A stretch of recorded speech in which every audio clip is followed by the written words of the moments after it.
Master's daughter was unfit for reproduction. He gave her to his strongest slave. What happened next? In the sweltering heat of the Louisiana bayou, where the air hung thick with the scent of magnolias and the distant croak of gators, stood the grand old plantation house of Elias Hawthorne. It was 1852, a time when the world was divided sharply between those who owned the land and those who toiled upon it. Elias was a man of considerable wealth, his fortune built on cotton fields that stretched as far as the eye could see, worked by hundreds of enslaved souls. He was known far and wide for his iron fist and his unyielding belief in the natural order of things, masters above, slaves below, and God watching over it all with approval. Elias had one daughter, Amelia, his only child after his wife passed away in childbirth years ago. Amelia was 22 now, a delicate beauty with porcelain skin, raven hair that cascaded like a waterfall, and eyes the color of storm clouds.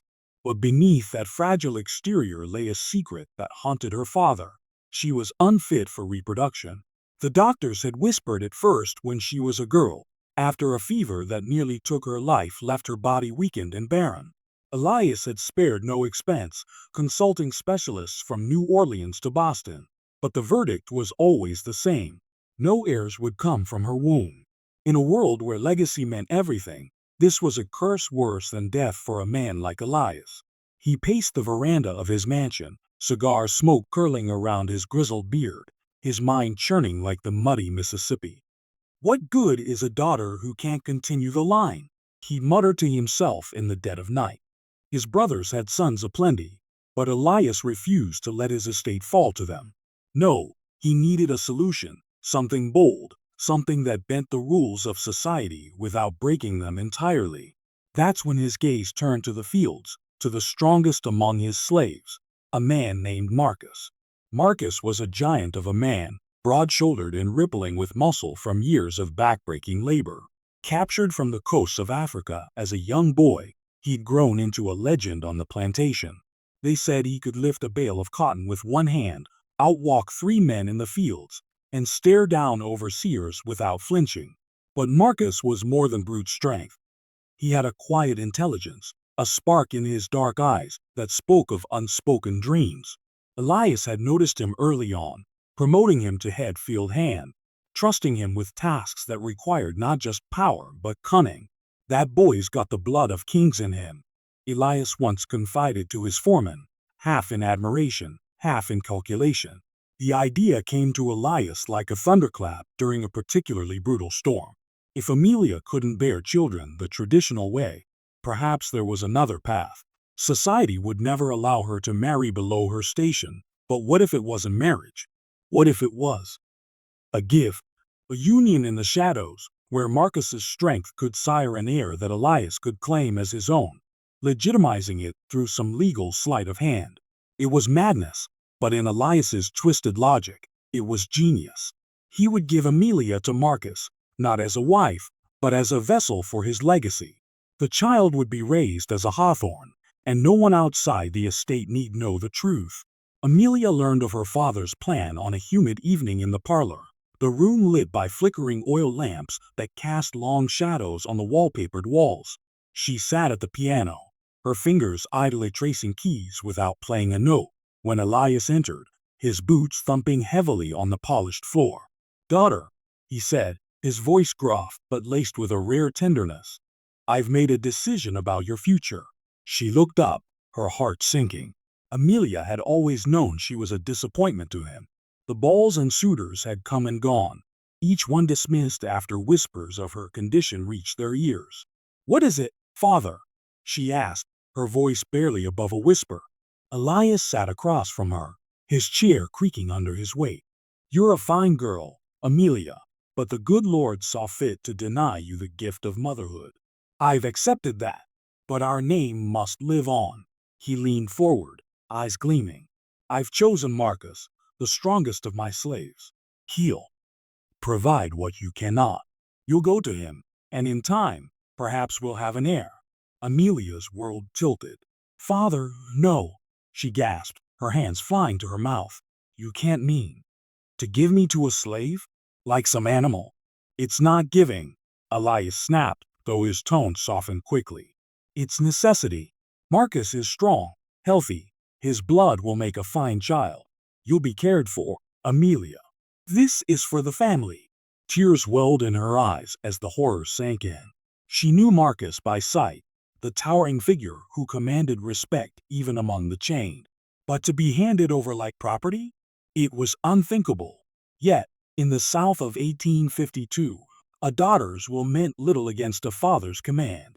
That night, Amelia tossed in her four-poster bed, the mosquito netting swaying like a ghost in the breeze from the open window. She thought of running away, of throwing herself into the bayou's dark waters. But where would she go? She was trapped, as surely as the slaves in their quarters. Dawn brought no relief. Elias's decision was final. Marcus, meanwhile, was summoned to the big house the next morning. He stood in the study, his rough spun shirt clinging to his sweat-dampened skin, hat in hand as Elias explained the arrangement. "Boy," Elias said, not unkindly, "I'm offering you something no slave has ever had, a chance at freedom, of a sort. You'll take my daughter, give her a child, and in return, I'll manumit you when the babe is born healthy. You'll be free to go, or stay on as a paid hand." Marcus's face remained impassive, but inside, a storm raged. Freedom? It was a word he'd whispered in the dark slave cabins, a dream passed down like forbidden folklore. But at what cost? To bed the master's daughter, to father a child that would never know him as kin? It was a devil's bargain. "Master," he said slowly, his voice deep and resonant. "Why me?" Elias chuckled. "Because you're the best I've got. Strong as an ox, smart as a whip. That child will carry our name proudly." Marcus nodded, but his mind raced.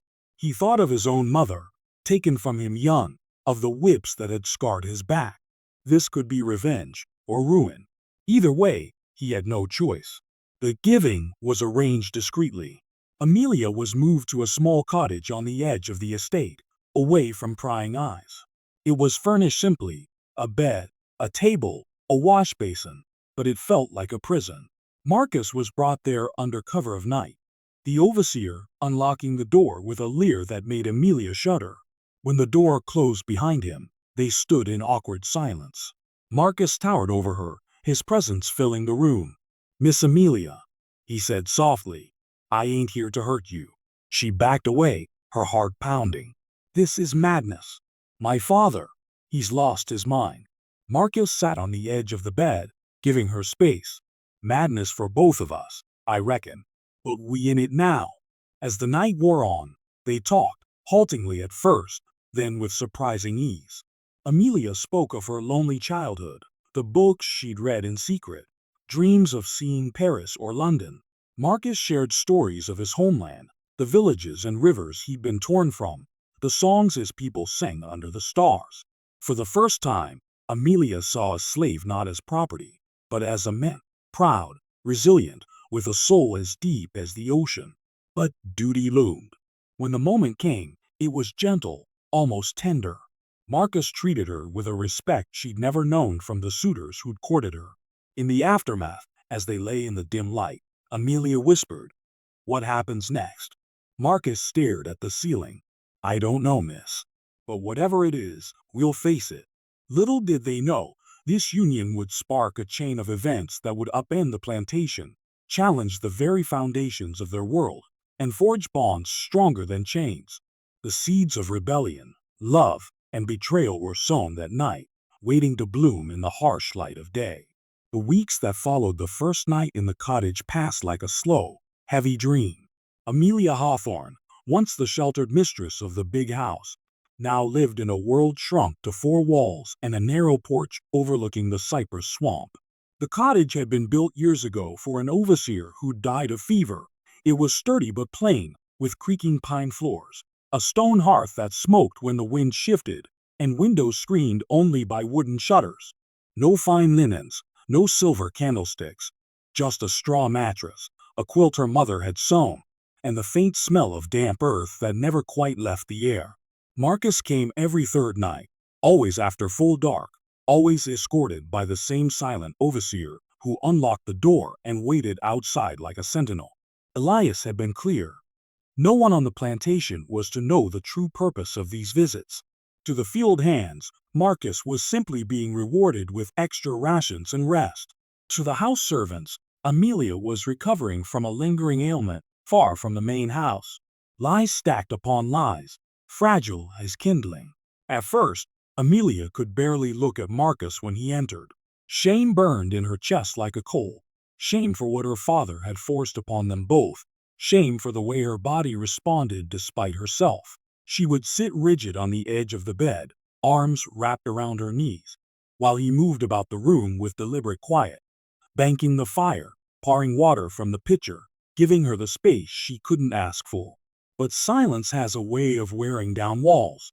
One night, rain hammered the tin roof so hard that conversation felt necessary just to prove they were still alive. Marcus spoke first. "You ever hear the frogs sing like this back in the big house?" he asked, standing at the window and watching silver sheets of water slide down the glass. Amelia gave a small, bitter laugh. "We had glass doors on the veranda." The sound was muffled. Everything was muffled. He turned, his outline massive against the lamplight. "Out in the quarters, rain like this means the roof leaks in 6 places. Folks put out pots and buckets and laugh about it. Keeps us humble, I reckon." Something in his tone, dry, observant, unafraid, made her look up. "You laugh about leaking roofs? Either laugh or cry, miss. One uses less strength." After that, talking became easier. Marcus told her stories he'd heard from the old Africans. Anansi the spider outwitting tigers. How the stars were the campfires of ancestors watching over the living.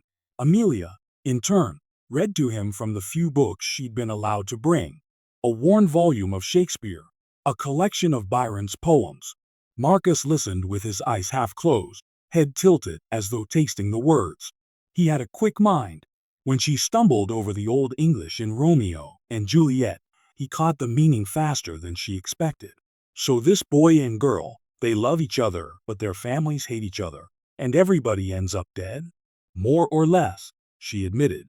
"Sounds like most plantations I know," he said quietly, and for the first time she laughed, really laughed, since leaving the big house. Their bodies learned each other too. What began as duty softened into something neither dared name. Marcus was careful, almost reverent, tracing the pale scars on her back from childhood illnesses as though reading a map. Amelia discovered the raised welts across his shoulders, whip marks from a long-ago rebellion crushed before she was born, and kissed them without thinking.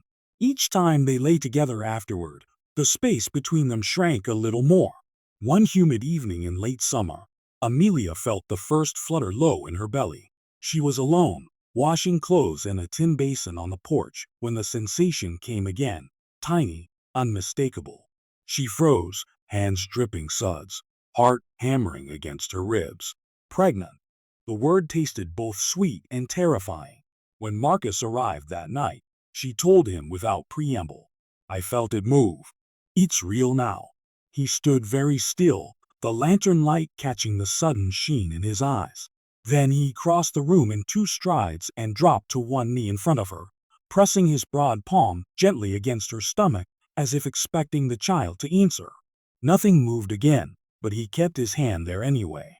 "This young one," he whispered, voice rough, "gonna be born into a hard world." Amelia covered his hand with hers. "Maybe not as hard as the one you were born into."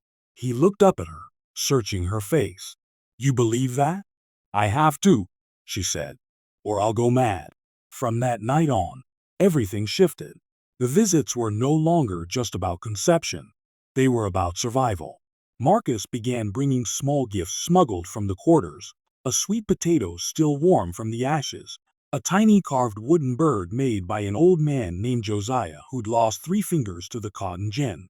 Amelia taught him to read simple words by scratching letters in the dirt floor with a stick. He learned fast, hungry for it the way a starving man craves bread. But secrets on a plantation are like smoke. They drift, they cling, they find cracks. The house cook, Aunt Ruth, noticed that Miss Amelia's dresses were being let out at the seams. The washerwoman saw blood-stained rags that weren't monthly rags at all. Whispers started in the kitchens and spread to the fields.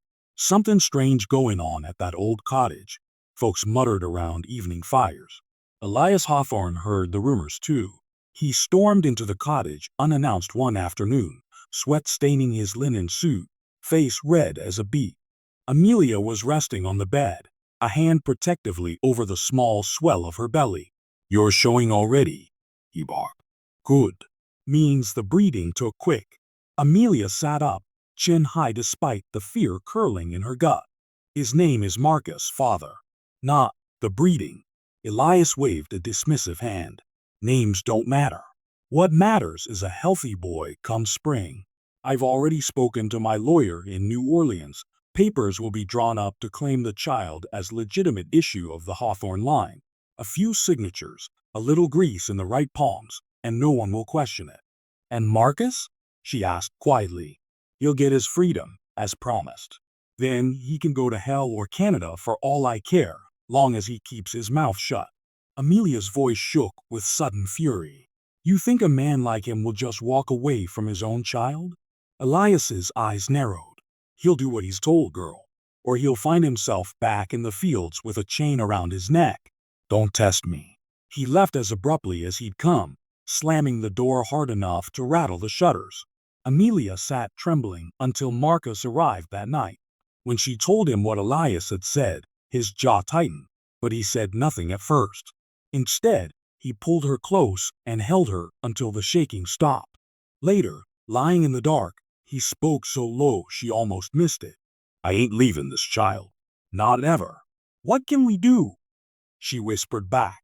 "He owns us both, in different ways." Marcus was quiet a long time. Then, "There's talk in the quarters. Drivers coming through from upriver say things are stirring, folks running north in bigger numbers. Some say the law's looking the other way more than it used to." Amelia's heart stuttered. "You're talking about escape." "I'm talking about possibility," he corrected. "But it's dangerous. More dangerous with you carrying a child." She turned to face him, moonlight striping his strong features. "I'd rather die trying to be free with you than live safe in my father's cage." Marcus searched her eyes, seeing the steel beneath the fragility. Slowly, he nodded. "Then we start planning. Quiet. Careful. But we start." Outside, the cicadas screamed in the trees, and somewhere far off an owl called, a sound like a warning or maybe a promise. Inside the cottage, two people who had begun as master's daughter and strongest slave now lay side by side as conspirators, dreaming the same impossible dream. The child growing between them was no longer just an heir to a cursed legacy. It had become their stake in a future neither law nor custom allowed. And in the months to come, that tiny life would pull threads that would unravel the entire Hawthorne empire. But for now, they simply held each other in the dark, listening to the rain begin again on the roof, counting heartbeats like seconds on a clock running out. Winter crept into the bayou like a thief, slow and silent. The days grew short, the nights long and bitter. Frost silvered the cotton stubble in the fields, and the cypress trees stood bare against a sky the color of pewter. In the cottage, Amelia's belly swelled round and heavy beneath her loosened dresses.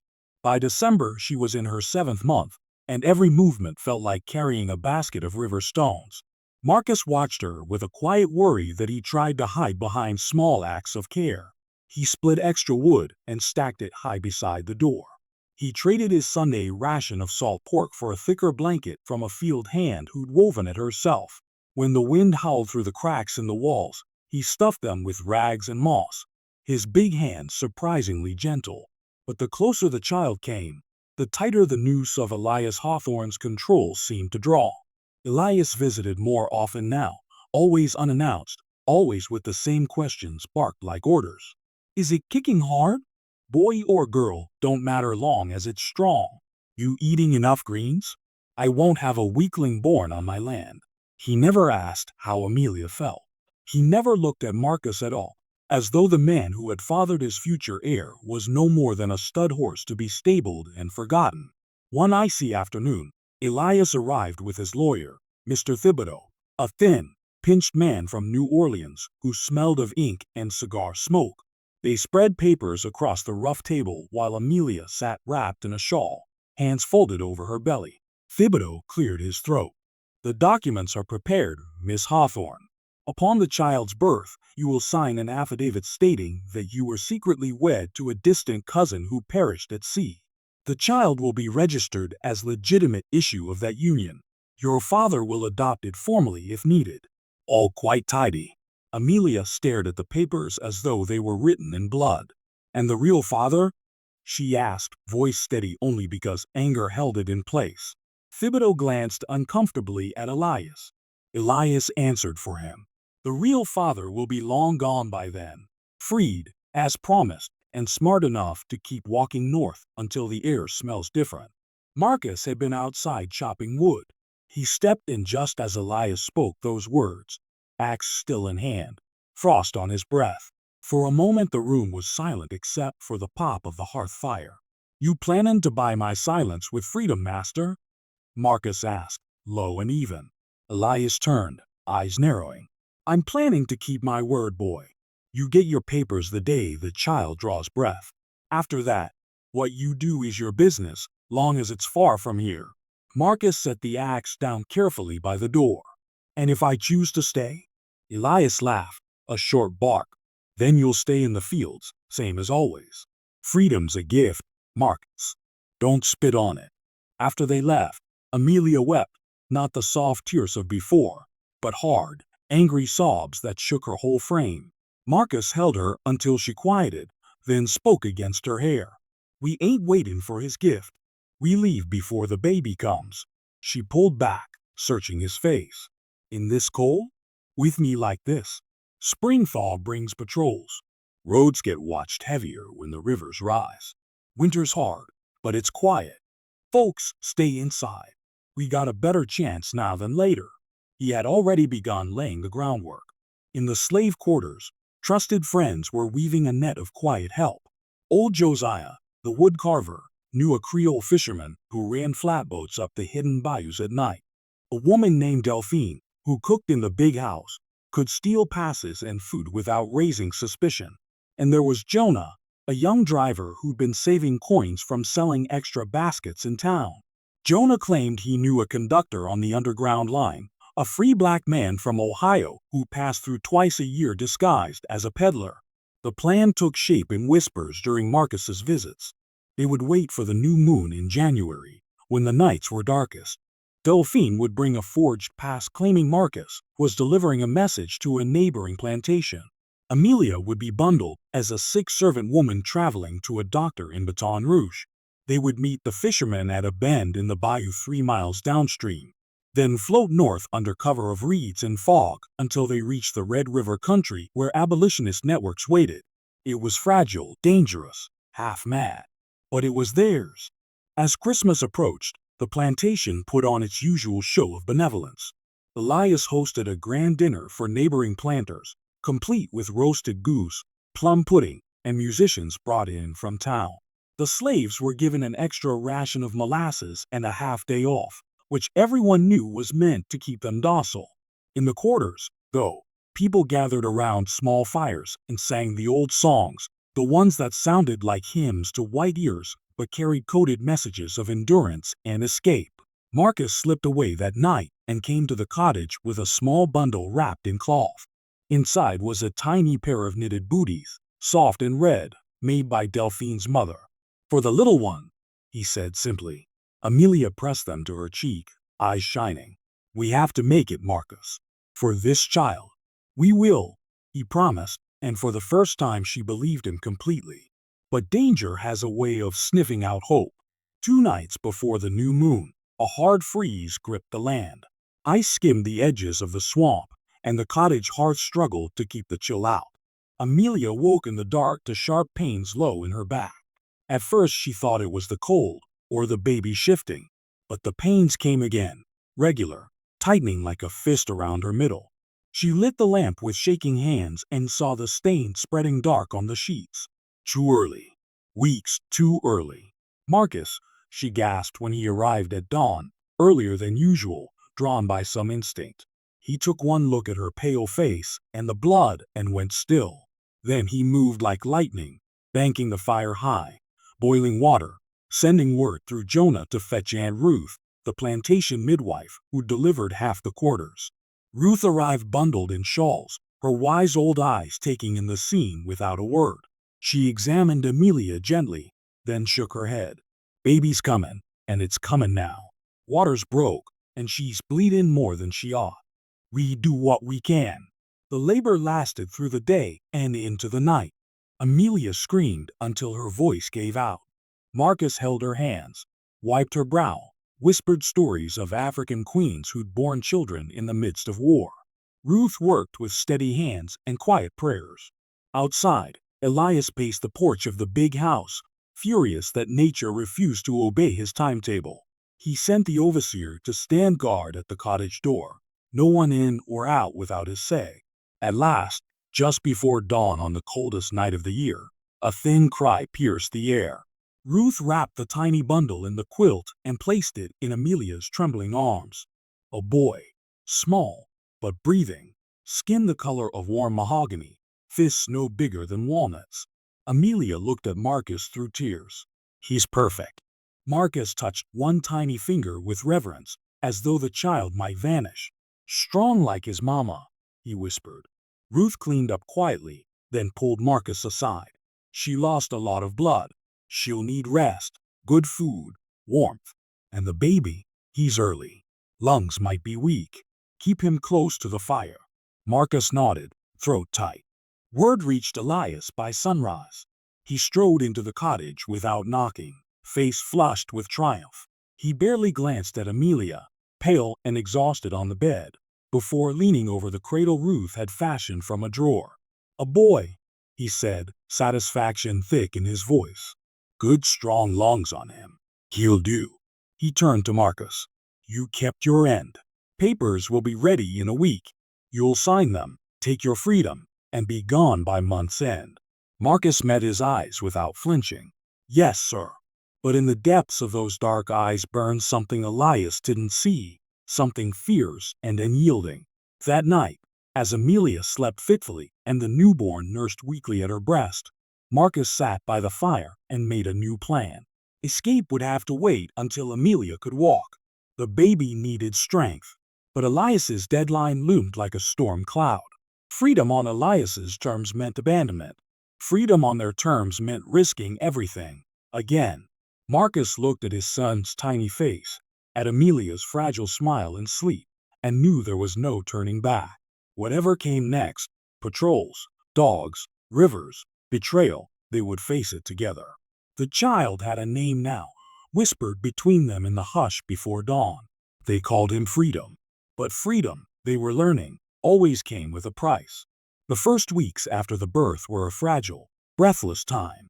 Little Freedom, named in the quiet hours when only the fire crackled and the wind rattled the shutters, fought for every breath. He was small, too small, his cries thin and reedy like a bird's. Amelia barely slept, rocking him through the nights, pressing him skin to skin beneath her nightgown to share what warmth she had left after the bleeding. Aunt Ruth came when she could, bringing goat's milk and herbs boiled into bitter teas, warning that the child needed more than love to survive. Marcus became a shadow moving between worlds. By day he worked the fields under the overseer's watchful eye, swinging the hoe with the same steady power that had once made him valuable. By night he slipped to the cottage, bringing whatever he could scavenge. A handful of pecans, a strip of smoked bacon hidden in his shirt. News whispered from the quarters. The plantation buzzed with rumor now. Everyone knew the missus had birthed a child out in the old cottage, and everyone could guess whose it was. No one spoke it aloud in daylight, but eyes followed Marcus wherever he went. Elias Hawthorne was triumphant in his way. He rode over twice a week to inspect his heir, peering into the cradle with the satisfaction of a man who'd outsmarted fate. He brought gifts that felt like bribes. A silver rattle, fine cambric for swaddling clothes. A wet nurse from the quarters named Clara, who was ordered to stay in the cottage and help Amelia. Clara was young, strong, and still nursing her own son left behind in the cabins. Her milk was rich, Freedom latched eagerly and began, slowly, to gain weight.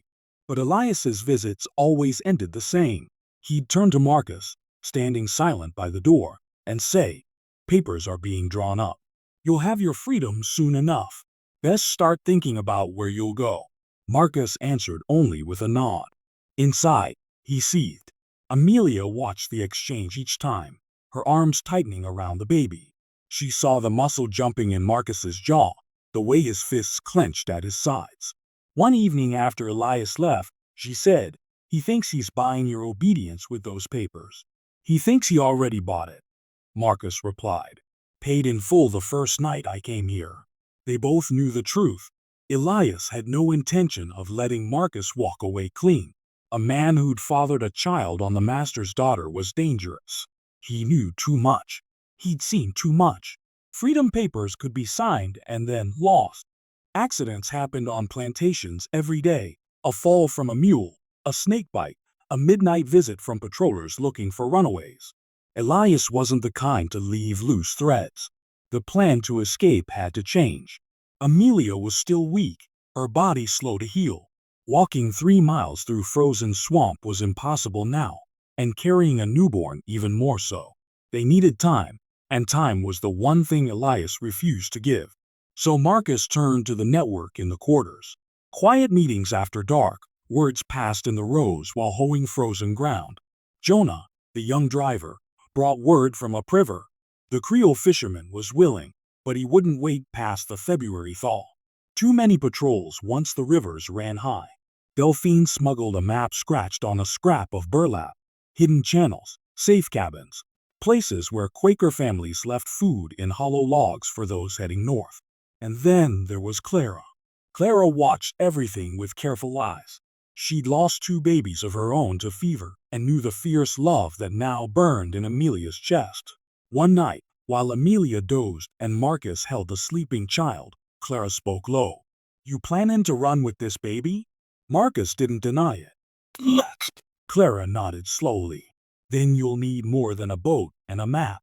You'll need papers that look real and someone on the inside to keep the dogs off your scent." "What are you saying?"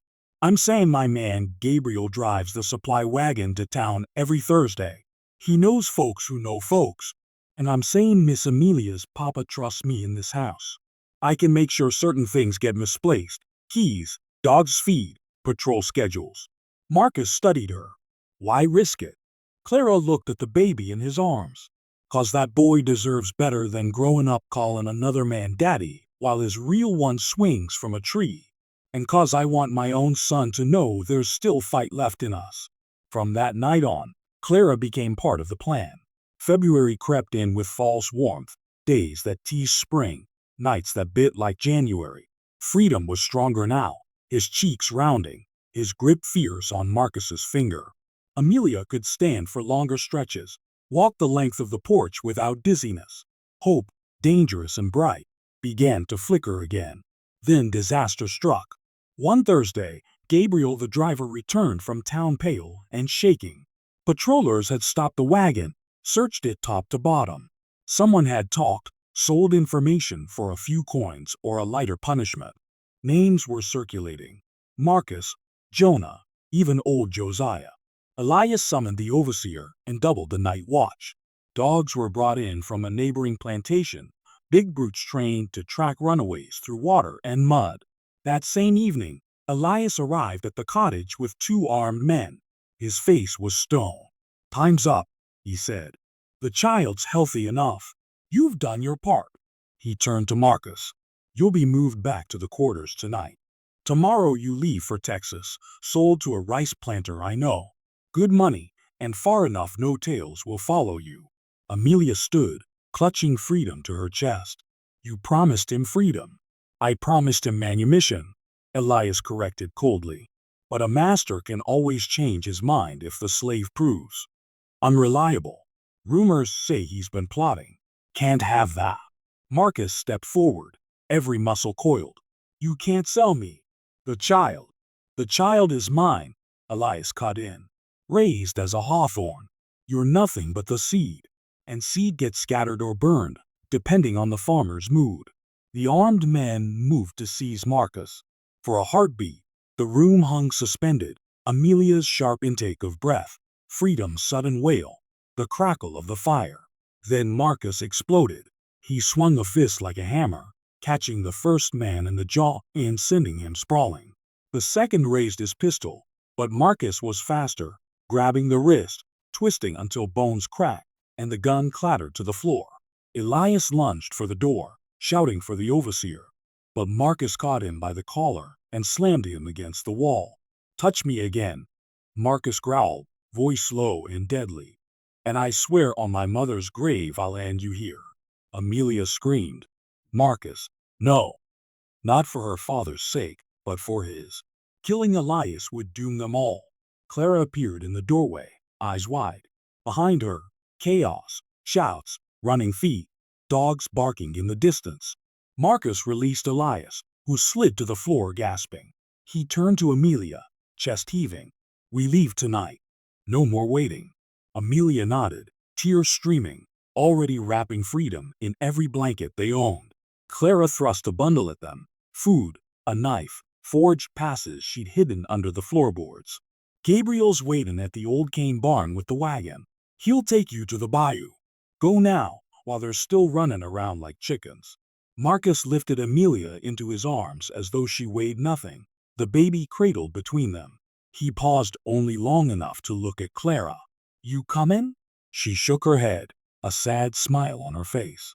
"Got my own boy to think of, but I'll slow him down. Tell him you went east instead of north. Buy you time." Marcus clasped her hand once, hard. "We won't forget this." Then they were gone, out the back window, into the black night, moving through the frozen cane stubble toward the barn where Gabriel waited with a nervous mule team. Behind them, shouts rose as Elias staggered out, bellowing orders. Lanterns bobbed across the fields. Dogs strained at their leashes. Ahead lay miles of swamp, patrollers, rivers, and borders drawn by men who believed they owned other men's lives. But Marcus carried his family now, his woman, his son, and nothing on earth was going to take them from him again. The night they ran was black as pitch, the kind of dark that swallows sound and sight alike. No moon, no stars, just low clouds pressing down like a lid on the world. Gabriel had the wagon waiting behind the old cane barn, mules hitched and stamping nervously in the cold. He'd muffled their harness with rags so the chains wouldn't jingle. Marcus lifted Amelia up onto the straw-covered bed first, then handed her the bundle that was freedom, wrapped so thick only his tiny face showed. The baby was quiet, as though he understood the need for silence. Amelia's legs still trembled from weakness, but her eyes were steady when she met Marcus's. "You sure Gabriel can be trusted?" she whispered. "He's Clara's man," Marcus answered. "That's trust enough."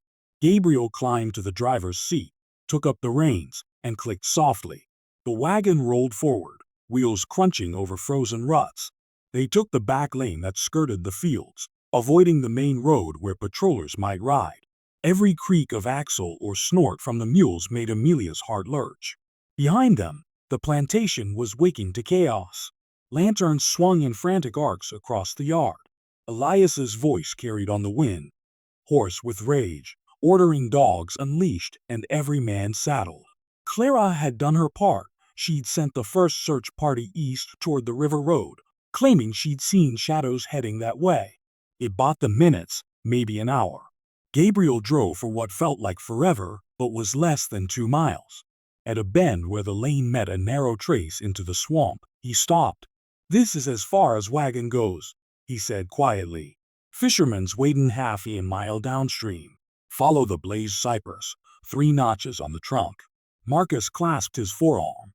"Tell Clara we owe her everything." "Tell her yourselves when you're free," Gabriel replied, eyes shining in the faint glow of his shielded lantern. Then he turned the mules and headed back, whistling a low tune to cover any noise. Marcus shouldered the bundle Clara had packed: food, blankets, the knife, a small pouch of coins Jonah had pressed into his hand, and lifted Amelia down. She insisted on walking, leaning heavily on his arm. The ground was treacherous. Frozen mud, tangled roots, water standing in black pools that reflected nothing. They moved slow, Marcus guiding her around the worst of it, listening for pursuit. The swamp smelled of rot and pine and cold iron. All's call. Somewhere far off, a gator bellowed, a lonely, ancient sound. After 20 minutes they found the blazed cypress. From there a faint path led to the bayou's edge, where a flatboat waited under overhanging branches. The fisherman, a wiry Creole named Etienne, was poling silently, keeping to the shadows. He nodded once when he saw them, no words needed. Marcus helped Amelia aboard, settling her in the center on a pile of burlap sacks. He took the baby so she could rest, then pushed the boat off with Etienne. The pole bit deep into the muddy bottom, and they slid into the current. The bayou was a maze of channels, some wide enough for steamboats, most barely wider than the boat itself. Etienne knew every twist, every false turn that led to dead ends. Spanish moss brushed their faces like ghost fingers.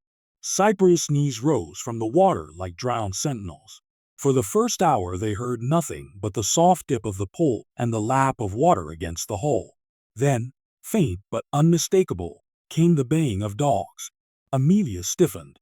Freedom stirred and whimpered. Patrollers got the scent, Etienne muttered. They'll bring torches to the water's edge, try to spot us. Marcus pulled Amelia closer, shielding the baby between them. How far to the next safe place? 2 hours if we lucky. There's a maroon camp. Runaways been hiding there 20 years. They'll take you in till the hunt dies down. The dogs grew louder, then suddenly veered away.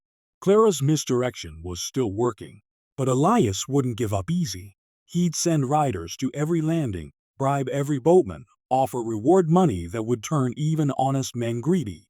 Dawn came gray and slow, a thin light filtering through the moss. Etienne pulled harder now that they could see. Freedom nursed hungrily under Amelia's shawl, his small sounds the only human noise in the vast quiet. Near midday they reached a place where the bayou widened into a lake ringed by impenetrable reeds. Etienne steered toward a hidden inlet, pushing through a curtain of vines that closed behind them like a door. Beyond lay a small island, really just a hummock of higher ground, with half a dozen crude huts camouflaged by palmetto thatch. Figures emerged as they approached. Men and women, dark-skinned, wary, armed with old muskets and machetes. The leader was a tall woman with gray braids and a scar across her cheek. She introduced herself only as Maman Lucille. Etienne spoke rapid Creole, explaining who they were. Maman Lucille studied Marcus and Amelia for a long moment, then the baby. Something softened in her eyes. "You welcome here," she said in careful English. "But only till the dogs lose the trail. Then you move on." They were given a hut at the edge of the camp, food, fish stew thick with okra, and a place by the fire. The Maroons were cautious but kind. Children stared openly at Amelia's pale skin and the light brown baby in her arms. An old man played a soft tune on a gourd fiddle that made Freedom's eyes go wide. For 3 days they rested. Amelia's strength returned in slow measures. Marcus helped the men mend nets and cut firewood, earning their trust. At night he and Amelia lay close, listening to the swamp chorus, talking in whispers about what came next. "We'll follow the Red River north," Marcus said. "Quakers in Shreveport will hide us, then on to Ohio." Amelia traced the line of his jaw. "And after Ohio? Canada, maybe. Or Kansas. They say a man can own land there. No questions about color." She smiled, the first real smile in weeks. "A farm. With you and freedom. I can almost see it." But safety was an illusion. On the 4th morning, a young lookout came running from his perch in a tall cypress. "Riders on the far bank. 6, maybe 7. Got dogs again." Maman Lucille wasted no time. "You leave tonight. Etienne will take you further up the hidden channel. There's a family, free-colored folks, run a ferry near Alexandria. They'll get you across to the railroad men." There were quick goodbyes, gifts exchanged, a charm of alligator tooth for protection, a pouch of dried herbs for the baby's cough. Maman Lucille pressed Amelia's hand. "You strong, child. Stronger than you know. That boy gonna need it." They left at dusk, poling silently once more. The hunt was closer now. Torches flickered on distant banks, voices carried across water. Twice Etienne steered them into side channels barely wide enough to pass, holding his breath as searches swept by on the main bayou. Near dawn on the second night, disaster found them. A sudden shout ahead, patrollers in a skiff blocking the channel. Lanterns swung high, revealing the flatboat clear as day. "Stop in the name of the law," one bellowed. Muskets rose. Etienne cursed and pulled hard for a narrow opening in the reeds. Marcus grabbed the spare pole, pushing with all his strength. Amelia crouched low over Freedom, who began to cry. A shot cracked. Wood splintered near Marcus's head. Another shot, and Etienne grunted, clutching his side. Blood bloomed dark on his shirt. The channel narrowed, reeds closing like a trap. Behind them, the skiff crashed through, gaining fast. Marcus made a split-second choice. He shoved the boat hard toward a mud bank, leaping out into knee-deep water. "Amelia, run!" Into the cane. He lifted her and the baby clear, setting them on firmer ground. Etienne slumped over the pole, barely conscious. "Go!" Marcus roared at her. "I'll hold them off." Amelia stumbled into the thick brake, Freedom's cries muffled against her chest. Tears blurred her vision, but she ran, crashing through cane, thorns tearing her dress, lungs burning. Behind her, shouts turned to chaos. She heard Marcus's voice, deep and defiant, then the crack of more shots, a splash, a curse. She didn't look back. She couldn't. She ran until the sounds faded, until her legs gave out and she collapsed in a tangle of vines, sobbing silently over her son. When dawn finally broke, pale and merciless, Amelia was alone in the vast swamp with a newborn child and no idea which way was north. Marcus was gone, captured, wounded, or dead. She couldn't know. The hunters were still out there, and the road to freedom had become a road walked alone. Amelia Hawthorne had never known true exhaustion until those first days alone in the swamp. The canebrake closed around her like a living thing, sharp leaves slicing her hands and face as she pushed deeper. Freedom strapped tight against her chest with a strip torn from her petticoat. The baby's cries were weak now, more whimpers than wails. He was hungry, cold, and sensing his mother's terror. She walked until her legs gave out, then crawled, then walked again. Direction was a guess. North was wherever the sun rose pale through the moss. She drank from stagnant pools when thirst clawed her throat raw, filtering the water through cloth as best she could.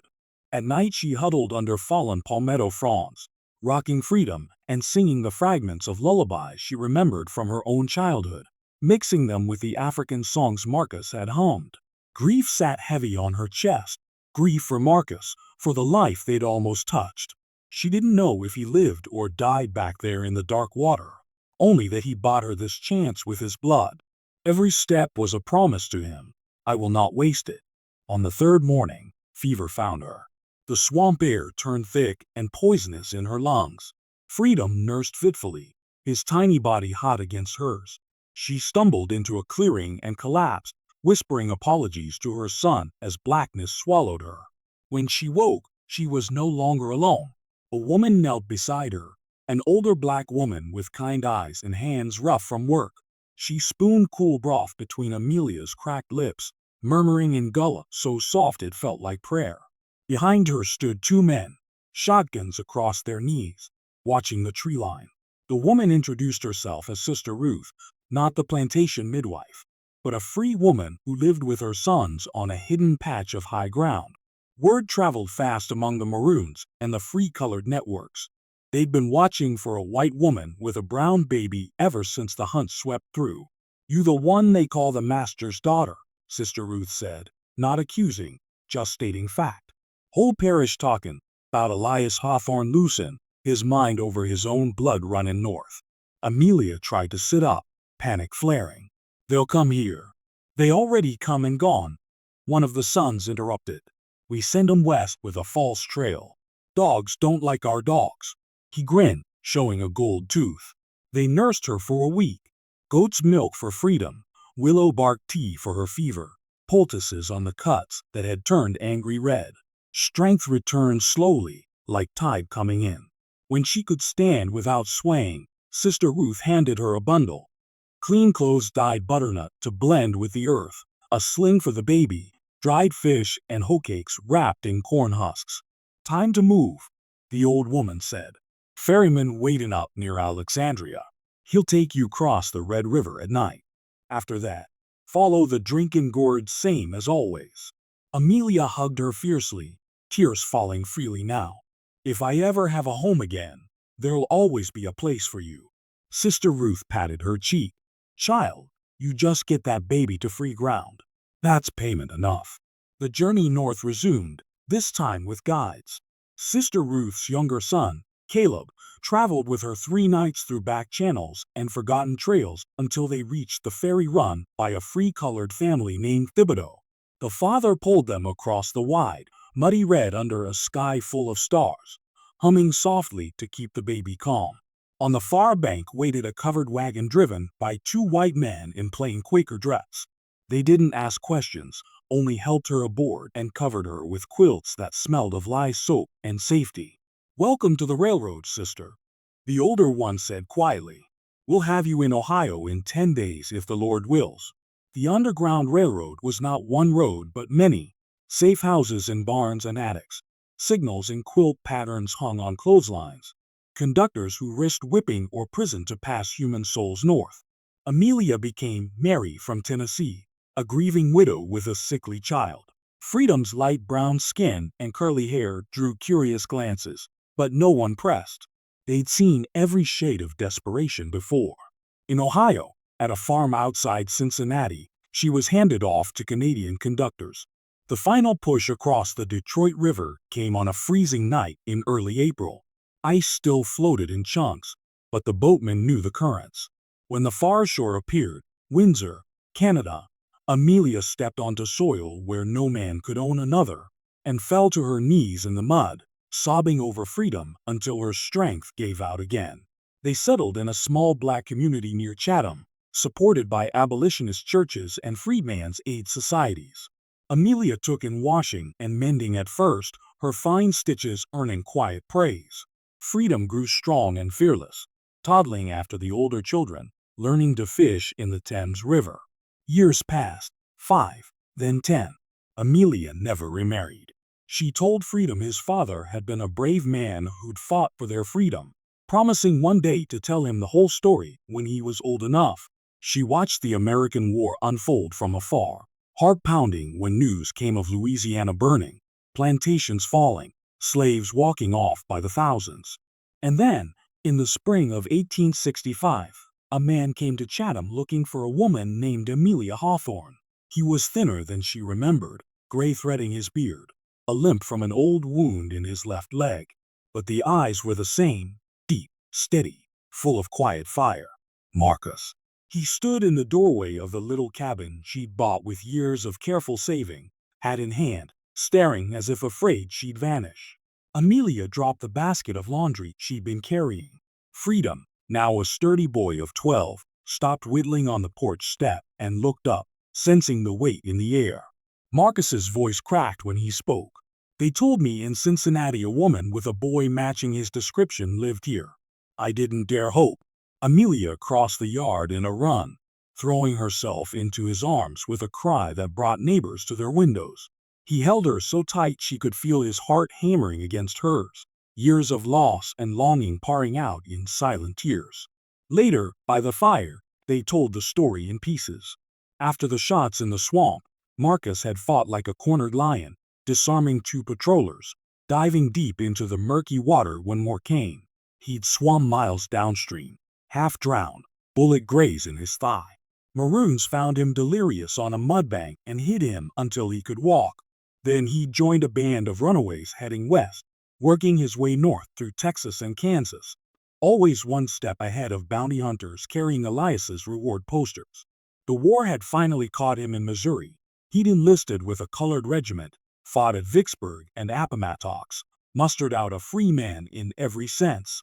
When peace came, he'd started searching. Freedom listened wide-eyed as his parents spoke, piecing together the father he'd never known. When Marcus opened his arms, the boy went to him without hesitation, burying his face in the broad chest that had once carried him through a burning world. That night, under a sky bright with stars that no longer felt watchful and cruel, Marcus and Amelia lay together for the first time in 13 years. They didn't speak much. Words weren't needed. Hands traced scars old and new. Lips found familiar places. And the years fell away until they were once again the two souls who dared everything for a child and a future. In the morning, Marcus took work on a neighboring farm, his strength still legendary. Freedom learned to call him Papa, the word sweet on his tongue. Amelia planted magnolias in the yard, southern flowers in northern soil, as a reminder of where they'd come from and how far they'd traveled. Elias Hawthorne died alone in the ruined big house, the plantation confiscated for taxes after the war. No one mourned him. His name faded like smoke. But in Canada, a family thrived: Marcus, Amelia, Freedom, and later two daughters with their mother's storm-gray eyes and their father's unbreakable spirit. The strongest slave and the master's daughter had not just escaped chains. They had forged a new world, link by link, heartbeat by heartbeat. And on quiet evenings, when the children were asleep, Marcus and Amelia would sit on the porch and watch the sun set over free land. "Worth it?" he'd ask sometimes, voice low. She'd lace her fingers through his. Every step, every tear, every single day. Then they'd sit in silence, listening to the wind in the magnolia leaves, a sound like distant applause for a story that refused to end in tragedy.